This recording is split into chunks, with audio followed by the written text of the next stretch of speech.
Esselamu aleyküm yine acayip balıkla geldi. Mirvay kaçtı canım. Bu neçe 8 kilo kilo. ne dedi bu? 8 kilo. 8 kilo. Yine ne Amur dedim. Amur diyenler. Neden bunu kilo atak? Şuna mı açmayın? Kilo kadar 65. Sen bundan 1 kilo ölçek veresin bir şey. Yok ertenge bir de soyamız bunu. Yedene bir de mi?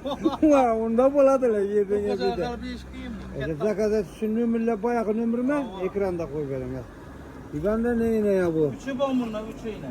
Ana o dükkan amaçladı. O adına ait vermeyiz yani zilekine. Marojna Alan kana. market. Marojna kana işe çıktı mı ki?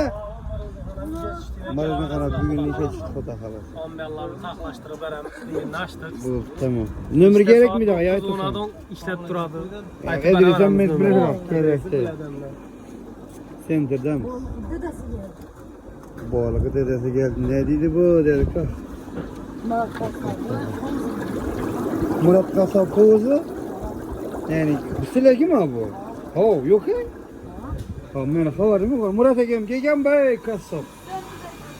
Oh tamam.